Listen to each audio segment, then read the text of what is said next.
What's up guys, back with another Honkai Star video. In this video we're going to talk about should you summon for Jingliu. Now with Adventuring's banner we are going to get another rerun, and that rerun is Jingliu. Jingliu is a very good DPS. In fact, she was like, I wouldn't say undisputed, but pretty much it was her and Donhang, right? And at the time Donhang didn't really have a easy way to counter his skill point usage unless you wailed and got dupes. So Jingliu was pretty much the easiest to use, the most efficient to use, and you could pretty much turn your brain off and just use her and you get good results. Now that Acheron's out, that title has been taken, plus Sparkle is a thing now, so Donhang got another boost. And you don't have to worry about skill points. So Jingliu is not undisputed anymore, but she is still extremely strong. Let's go over her kit really quick. Her basic attack is just 100% ice, yada yada, normal stuff. Then her skill deals ice damage equal to 200% of her attack, and then gains one stack of Zigini. I'm just gonna say an orb, right? Because it's an orb on the screen. Then her ultimate deals ice damage equal to 300% of her attack on a single enemy. It deals ice damage equal to 150 on adjacent enemies and gains one orb after the attack ends. So when you have two stacks, right, two orbs, she enters the spectral transmigration state with her action advanced by 100%. So if you use your skill, right, normally you'd have to wait till attack again. Boom, with this you transform and you can attack instantly again. Your crit rate is also increased by 50%. When she is in this form, you can only use her enhanced skill. When you use her enhanced skill, she consumes HP from all other allies equal to 4% of their respective max HP. You cannot kill someone on your team with this, so don't worry about them getting to 0% or anything.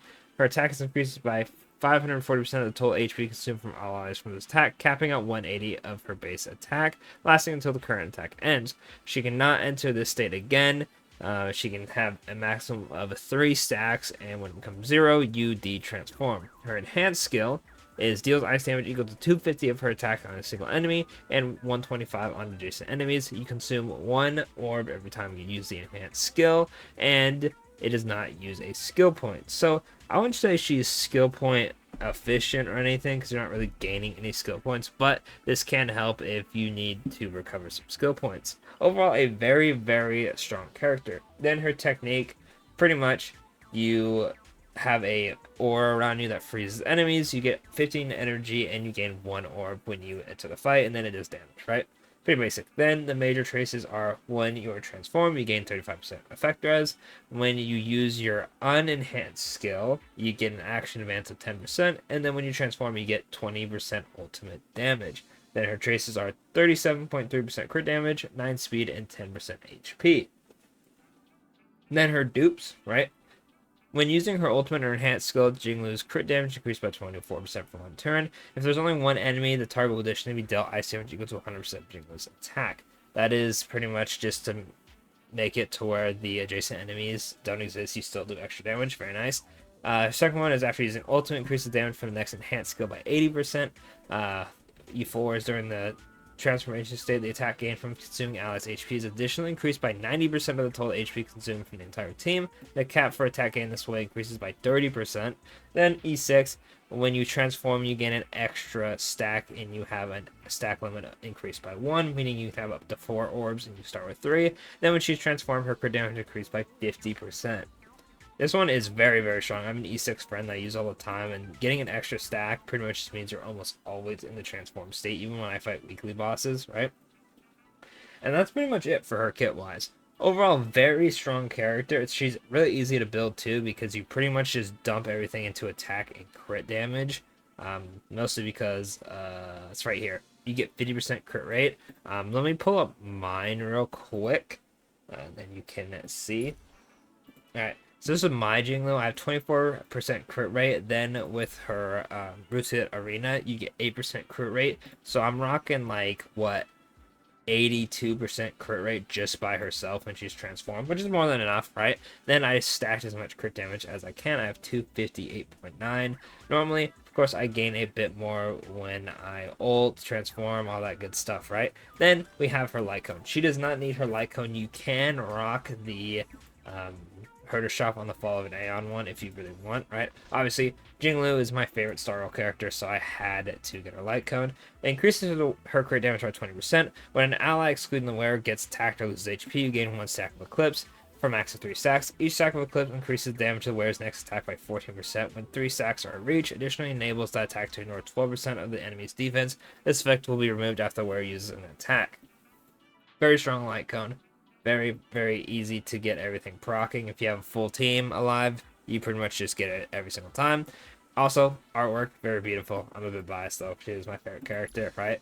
Now, for me, I was going to go for the E2 originally, but unfortunately, my Acheron summons did not go too well. And as much as I'd want the E2 and maybe Adventuring himself, Robin's afterwards. Like Robin might be my new favorite character. Sorry, Jingliu, I know I'm making this video on you right now, so I'm not gonna go for the E2, right? But personally, she doesn't really need dupes. When I used her originally with just her light cone, she performed just fine.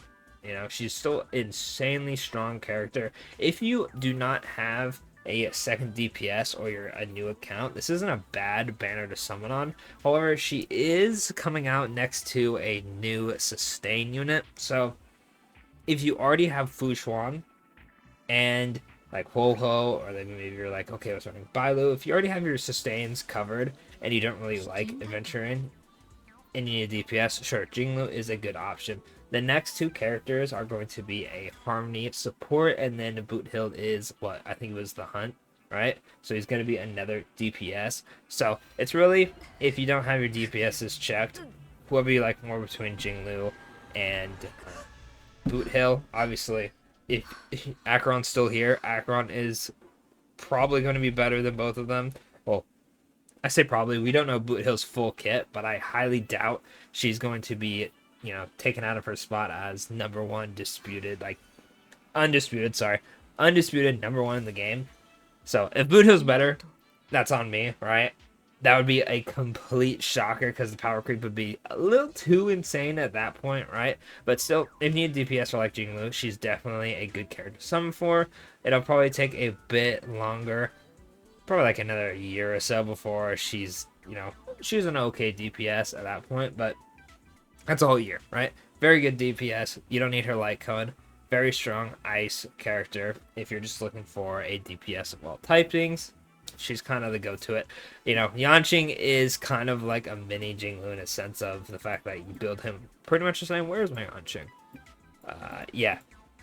As you can see, he has no relics on because I just give him my Jingliu relics every time I use him. Unfortunately, he's not nearly as good as her, so that is the thing. But very, very, very strong character. I recommend that summoning if you either like the character or need a DPS. You cannot go wrong with this character. But like I said, if you do need a sustain unit, keep in mind that Adventuring is right there, and it's way, way, way better for your account if you get your sustains sorted out before your DPSs, because not only do you get ratio for free, right, you can just use him, you also can build QQ as long as you get a few dupes in her. I believe it's what, like E4, right? You get like a follow-up attack. Yeah, I think it's E4.